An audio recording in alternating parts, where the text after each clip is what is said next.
Hi everyone, welcome back. So today we are doing another land healing ceremony, and this ceremony is for a client who has property, who has a home in the Midwest and has been renting it out for a number of years as she has lived closer to her work location in the South.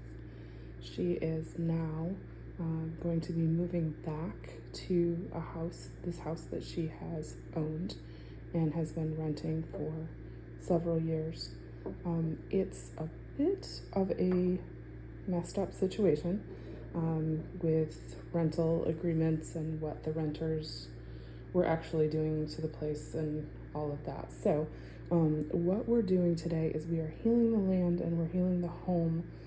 So we have a slip of paper here with her information on it, and it is being grounded by this beautiful agate, very solid grounding shape, and also kind of reminiscent of the shape of a house as well.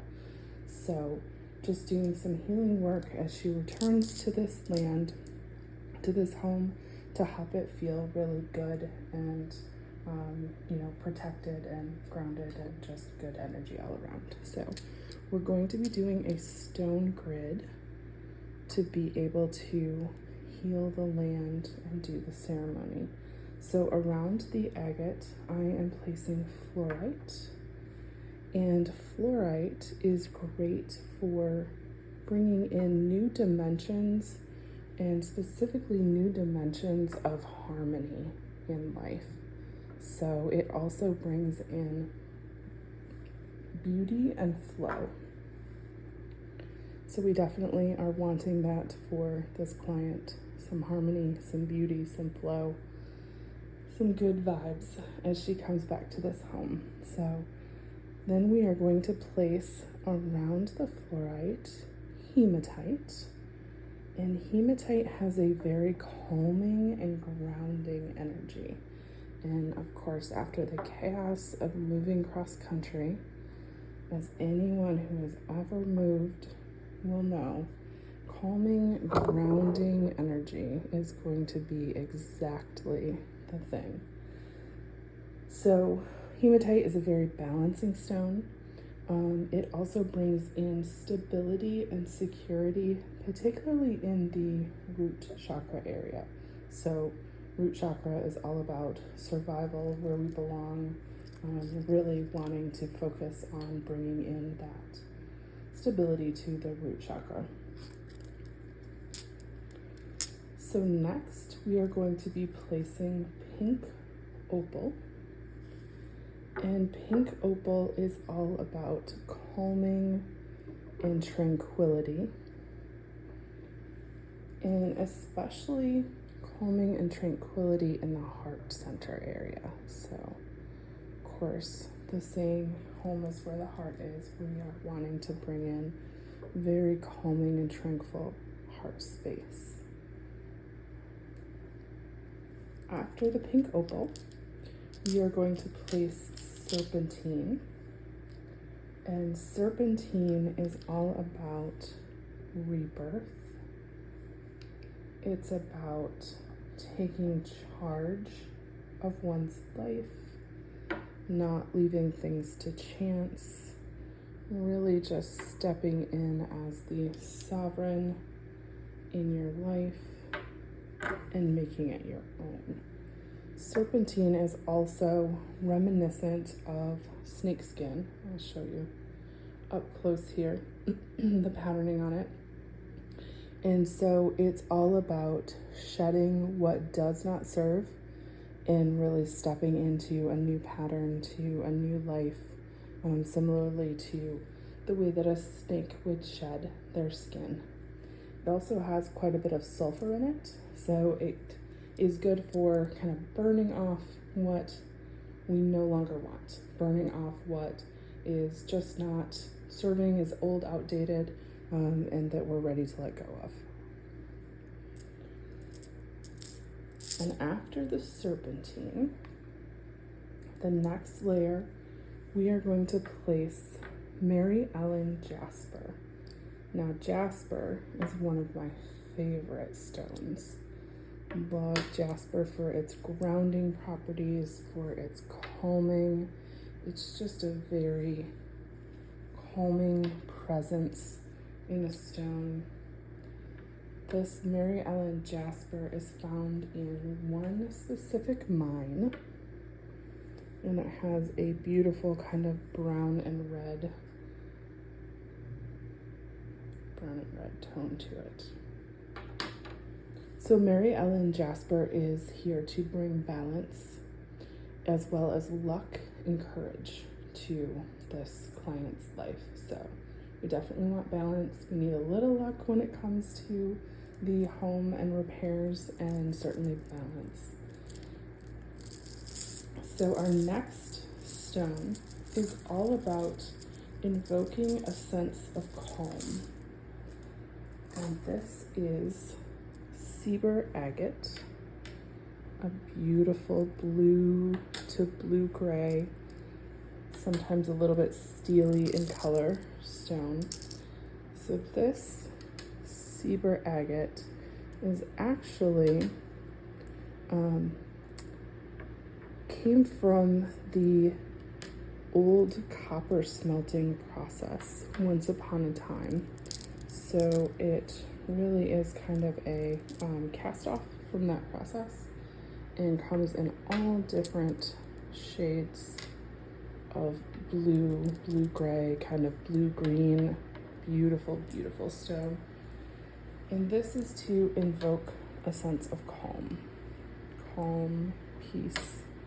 So we're just placing this sieber agate all the way around the border of the grid here.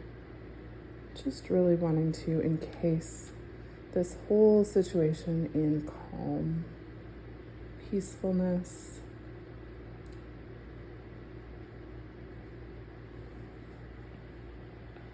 And then our final stone that we are going to place here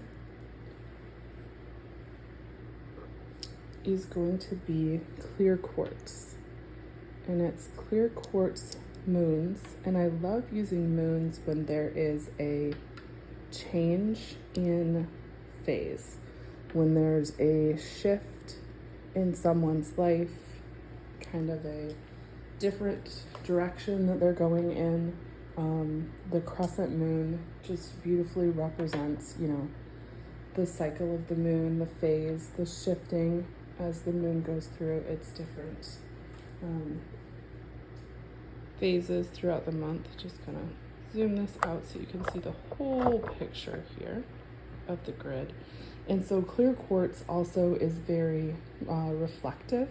It's a very powerful stone to be able to amplify and reflect back what other stones are doing. So by placing the clear quartz around the border, it's really saying we want to amplify and reflect back everything that's going on in this grid, and just push it back in so that way the waves of calm, grounding, tranquility, new phase of life, all of that is just really encased in this clear quartz, very much holding the energy and, sending it back in to the core of the land, to the home that's represented here, to the homeowner that's represented by the piece of paper under the square agate.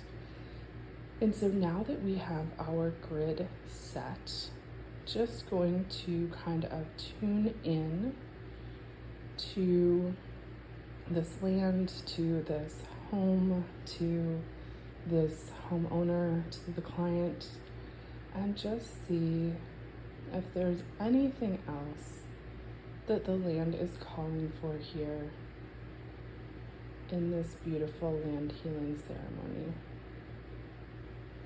And the land is saying that so much chaos, so much going on with people that maybe weren't supposed to be there, maybe didn't really have the rights, the approval that they should have. Just a lot going on.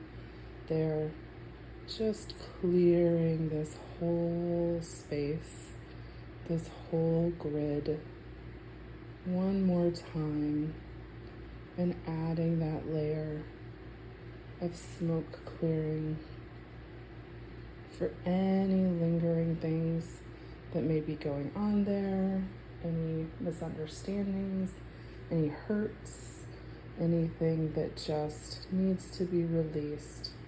And just asking the guides and angels for my client to come in and hold space for her as she moves, as she transitions, as she begins this new cycle in a place that is both new and old and familiar at the same time. And just asking for blessings, for peace, calm, tranquility, for a new pattern, a new cycle, for grounding, for stability, for protection for her, as well as her beloved dog that she is moving with, and just asking for a blessing over this home and this land. And of course, feel free to use this grid as a sample, to use any of the same stones that are in here, or to substitute your own favorites and put together a grid for your home, for your land.